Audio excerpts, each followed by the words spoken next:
Let me read to you. Let me quote out what our daddy Gio said just of recent, like 3 days ago. This is from Vanguard. He said,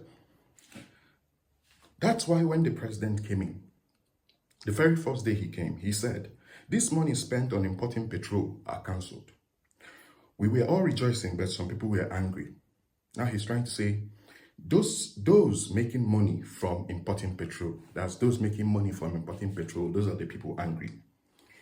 He went ahead to say, then they decided to create a problem, and suddenly the Naira began to decline rapidly. I called on my people to pray, and some people joined in.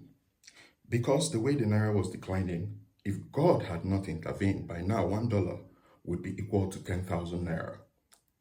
But God stepped in. Try, Chineke. First of all, I consider this to be an insult to the president, the commander-in-chief of armed forces.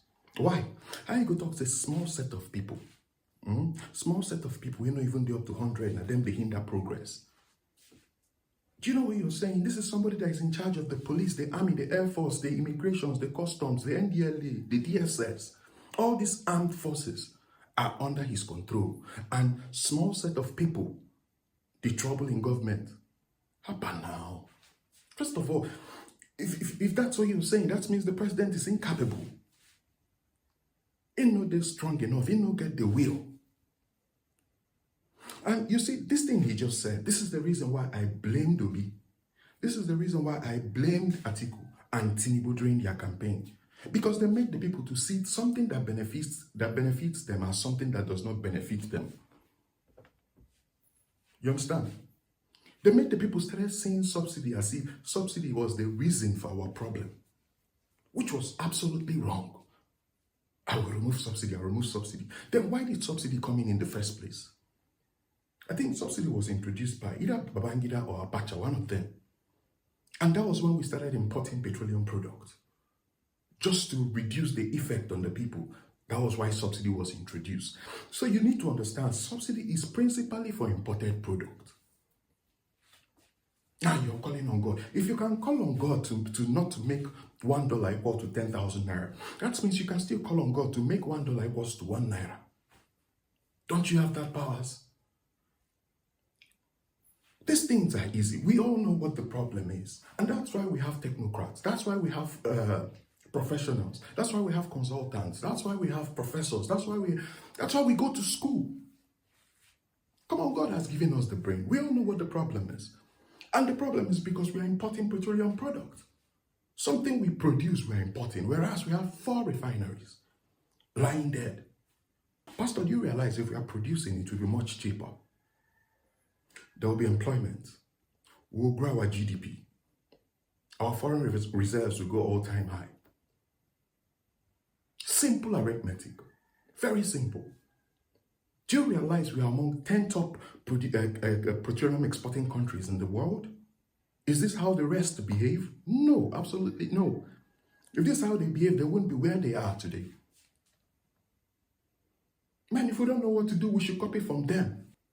More than 1,000 people seated in front, right in front of you, believe so much in you, and you tell them things like this. Don't you think you are making the people even more lazy?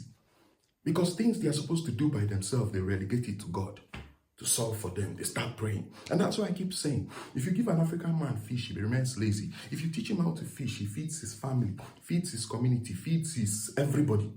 But if you give him religion, he will buy praying for fish. Man, we should stop doing this because we want to gain 1 or 2 things from our congregation. Let's tell these people the truth. Let's tell them the truth. That's the only way we can have a progressive country. A country where we'll start solving our problems ourselves. Not any small thing, we push it to God. Road is not good, we push it to God. There is no water, we push it to God. These are man-made problems with man-made solutions. These are not spiritual problems. These are not rocket science. That's why we have the brain. God has given us the necessary tools. It's just left for us to articulate it instead of going for the corruption. The corruption was the problem, not the subsidy.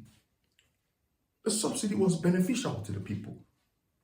You went to remove subsidy. Whereas, you know, as soon as you remove subsidy, inflation follows you.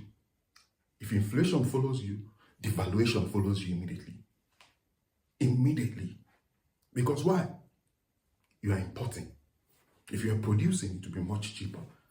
Because where you go buy those things from, or where they go refine those things from, they don't transact in naira, they transact in dollars. So, man, pastor, if you don't know, you better learn now.